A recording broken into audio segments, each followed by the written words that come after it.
It's Thursday, August 27th, and time for your Barbados Today morning news update.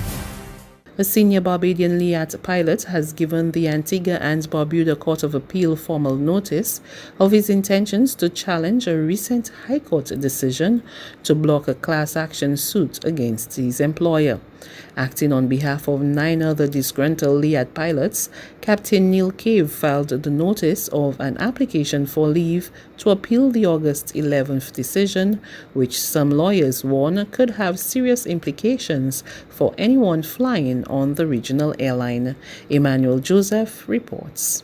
On the same day the case was scheduled to start, the judge had agreed with Liat that the trial could not proceed because the new Antigua and Barbuda Companies Amendment Act 2020 prevents absolutely any form of legal action, however arising, being taken against Liat. In the court document filed Wednesday, it was noted that the judge had deemed the trial automatically stayed by virtue of a petition for a rehabilitation order lodged by Antigua and Barbuda's Prime Minister Gaston Brown.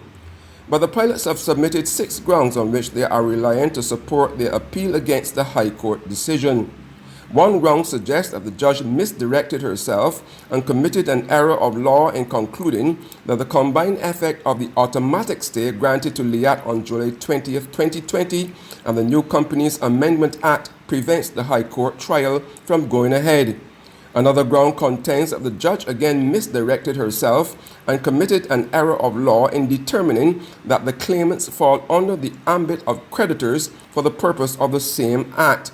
The pilots are also arguing that the judge's decision to stop the trial has caused severe prejudice to the applicants and intended appellants, considering the matter to be determined involves significant sums of money for the pilots and has been in the court system for more than 5 years. The 10 pilots are suing their employer for deducting more than 5 million EC dollars from their salaries without their authorization and illegally lodging the money in CLICO International Life Insurance as pension funds. Emmanuel Joseph for Barbados Today. President of the Barbados Union of Teachers says the Ministry of Education's disregard for the concerns of the country's teachers' unions could spell trouble for future negotiations. In fact, Pedro Shepherd said members have already started questioning the state of industrial relations amid negotiations on the restart of school come September, which he believes could see significant changes to the terms and conditions on which educators are currently contracted. A lot is going to come out of these meetings this week, I'm sure, but the union would have to, the executive union will probably have to meet sometime maybe next week to look at where it is and where it has to go. Our future relationship with the ministry is also being questioned at this point, so we also have to look at that as well. Whether we continue with the consultation with the ministry, because we see a ministry that is bent on doing what it has to do regardless of what the stakeholders say and how the stakeholders feel. And if that is thinking of the ministry going forward, then the union, certainly the BNP, and I guess BSO and APS would have to rethink how we treat the ministry as stakeholders going forward. The Barbados Cancer Society wants male volunteers to participate in a research initiative on a new method of testing for prostate cancer. President of the Cancer Society, Dorothy Cook Johnson, told Barbados Today that the prostate circulating antigen test involving a small blood sample has been developed by Wren Laboratories at Yale University.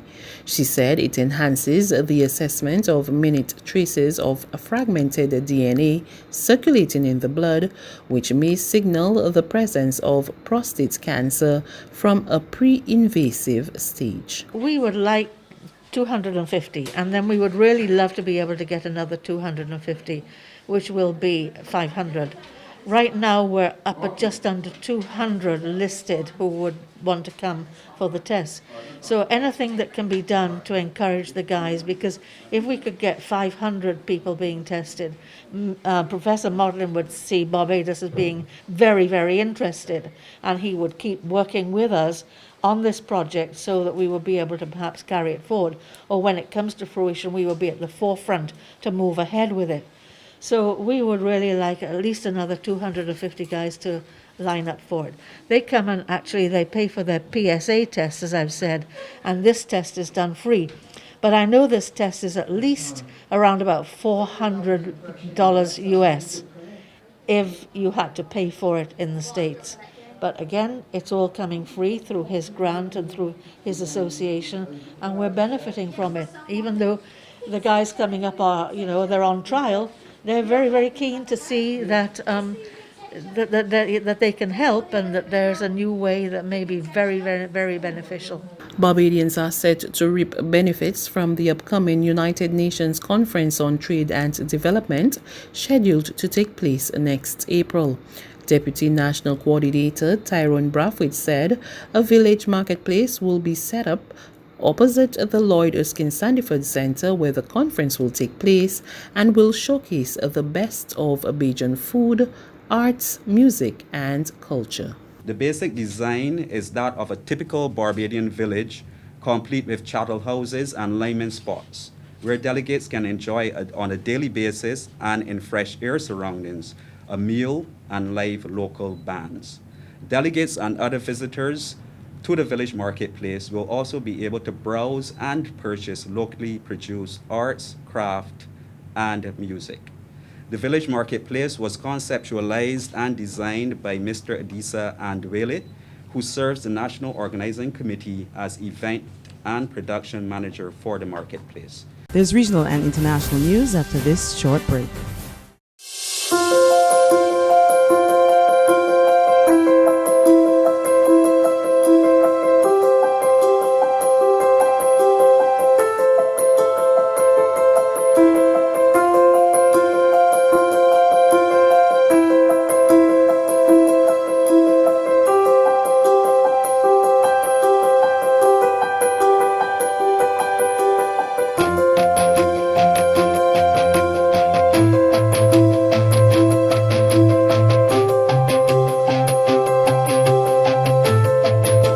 Barbados Today, news you can trust. To news from our regional neighbors now, the Royal Grenada Police Force announces plans to implement body cameras for police officers by the end of September. We get more of this report from GBN News. The Royal Grenada Police Force says it will implement the use of body-worn cameras for police officers by the end of September. Acting Commissioner of Police Edwin Martin said this will enhance the effectiveness of the force and the quality of service they deliver to the general public. The initial rollout will involve the RRU, or Rapid Response Unit, the Drug Squad, and the Traffic Department. The effectiveness of this initiative will be monitored on an ongoing basis, and a review will take place after 6 months of implementation, when a determination will be made on implementing this initiative across all departments of the police force. ACP Martin, during a news conference on Wednesday, says this new addition for the RGPF will assist them with gathering and capturing evidence at the scene of a crime, while providing a platform for investigative review if necessary. He said the appropriate legislative adjustment will be made to give the RGPF the authority to use body cams. Part of the things that we are now going through prior to implementation is developing the protocols. We actually have the protocols, but we now will be implementing training for officers for the conditions under which body cams should be used and how they should be used, to make sure that those are consistent with law enforcement standards internationally. Where appropriate, legislative adjustments will be made. And finally, on the international front, the National Hurricane Center says Hurricane Laura is expected to cause an unsurvivable storm surge, extreme winds, and floods as it hits the U.S. The system was packing maximum sustained wind speeds of 150 miles per hour, and forecasters predict it would be one of the strongest storms to ever hit the U.S. South Coast if it maintains that speed. You're going to hear the word unsurvivable to describe the storm surge that we are expecting. Louisiana Governor John Bel Edwards issued a dire warning on Wednesday to thousands of residents to evacuate with the hours they had left as Hurricane Laura strengthened to a Category 4 storm in the Gulf of Mexico, on track to hit Louisiana and Texas overnight. The National Hurricane Center said the storm is expected to pack winds of up to 145 miles per hour before landfall and could cause catastrophic damage and unsurvivable storm surge. Texas Governor Greg Abbott warned residents to take the threats seriously. That storm surge could continue inland for about 30 miles. If you are unable or do not get out of harm's way, the reality is for almost a 24-hour time period, there will be no ability for rescuers or aiders to get in and assist you in any way. Some 620,000 people were under mandatory evacuation orders in Louisiana and Texas. It's supposed to be pretty bad, man. I'm glad we got out of there and everything. Mike Larry left his home in Beaumont, Texas, and drove over 250 miles to get out of harm's way. Officials want more people to do the same. On the southern coast of Louisiana, officials warned there could be a massive storm surge. Ben Schott with the National Weather Service. Thank you, Governor. There will be a wall up to 18 to 20 feet at the highest point. That's news. But for the very latest, visit us at www.barbadostoday.bb. You can also subscribe to our e-paper, email updates, or like us on Facebook, and sign up for our breaking news alerts via WhatsApp. We're also on Izumi Media in bus terminals, as well as screenplay at supermarkets and gas stations near you. And you can also hear us on Mix 96.9 FM and Capital Media HD 99.3 FM.